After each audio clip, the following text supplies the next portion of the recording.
Good morning.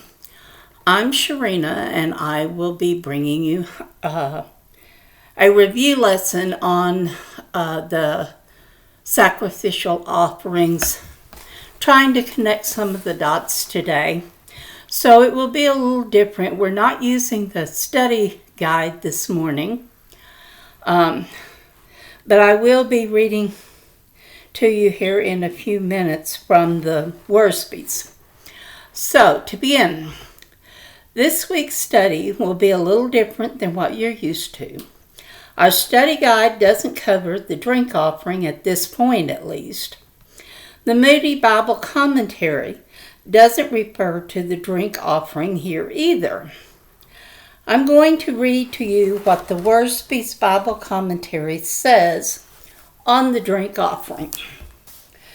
So, the drink offering is mentioned in Leviticus chapter 23, verses 13, 18, and 37. But its laws are not explained there. Like the meal offering, the drink offering was presented after the animal sacrifices had been put on the altar and was a required part of the sacrifice. You can see that in Numbers chapter 29, verses 6, 11, and 18 through 19. The fourth part of a hin of wine would be about a quart of liquid. That particular reference is in chapter 15, verse 5. Neither the offerer nor the priest drank the wine, because all of it was poured on the altar. Note that the more expensive the sacrifice, the larger amount of wine for the drink offering. The burnt offering, the meal offering, and the drink offering all represent dedication to God and commitment to Him and His work. The pouring out of the wine was a symbol of life being poured out in dedication to God. On the cross, Jesus was poured out like water in Psalms chapter 22:14, and poured out his life unto death in Isaiah chapter 53, verse 12 in the NIV or New International Version. Paul saw himself poured out like a drink offering on behalf of the Philippians, joining in their sacrifice, and this is found in Philippians chapter 2, verse 17. And in the Roman prison, he was already being poured out like a drink offering in 2 Timothy chapter 4, verse 6, also in the New International Version, or the NIV, as he anticipated his martyrdom. Okay, so now, at the conclusion of the chapter in Leviticus that deals with the way in which God set out to make and keep a nation holy unto Himself, we learn that the people could never attain the holiness needed for God to dwell among them, nor could they retain that holiness themselves.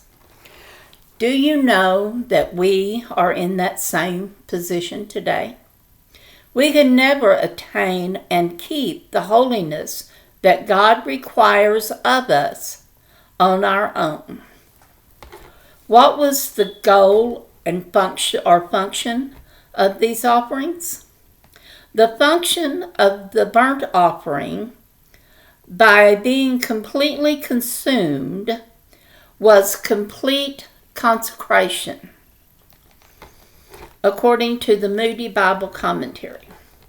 Remember, it was the priest's duty to offer this sacrifice twice every day, in the morning and in the evening.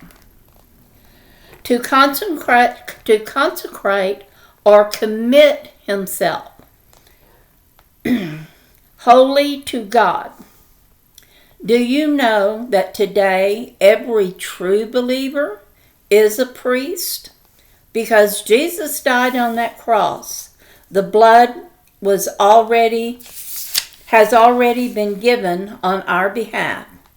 But God still desires the sweet aroma of obedience. God wants us to consecrate or commit ourselves twice daily. Our prayers of commitment to His will takes the place of the burnt offering, in that it is a pleasing aroma to God. So do you offer God total commitment twice a day? I don't think I ever have. So I challenge myself and you to start doing this every day, morning and evening, a prayer of commitment, total surrender, and submission to God. The grain and the drink offering were symbols of acceptable service to God. In today's world, we still need to give acceptable service to God. We do this by our acts of kindness to others and our contributions to the poor, the true widows and orphans. Colossians chapter 3, verse 17 gives us our instruction on carrying out this offering. I'll leave you to find that for yourselves. Again, that's Colossians chapter 3, verse 17. The sin offering was forgiveness. The goal of the sin offering was forgiveness by faith in a substitutionary sacrifice. Christ became our substitutionary sacrifice by His shed blood. He doesn't need to shed His blood over and over. Does that mean that we don't have to ask forgiveness for the sins we commit? I think not. Again, our prayers for forgiveness are the sweet aroma that is pleasing to God. The guilt offering, or the function of the guilt offering, was to make restitution to God or a person that we have wronged. This offering is really about being reconciled with a wronged party. It usually carries a penalty. If you pay that penalty willingly, it is a nominal fee of cost only. But if not willingly paid, the fee became quite expensive, up to 7 times the cost. Today, we are to be reconciled not only with those that we wrong, but even with those who wrong us.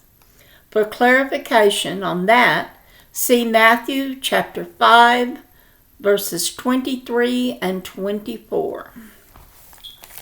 That leaves us with the peace offering. It was the last offering put on the altar. It was also the only offering in which the offerer received a portion back. It was only given by the most devout worshipers. These 3 things set it apart from the other sacrifices. It was a celebration meal. Today, we observe the Lord's Supper in our churches. The Lord's Supper was the last meal Jesus ate with His disciples. Its purpose is to remember all He suffered, not just the death on the cross, when He actually gave up His life for us, but the beatings that came before, the ripped flesh, the pierced hands and feet that held His body to that cross, the sword-pierced side, and what might have been worse, the mockery of the Jews and the Romans alike. But shouldn't we celebrate our redemption every day, our peace with God? There's one more thing I would like you to think about. In all but the burnt offering, the fat was put on the altar, representing the best that they had to give.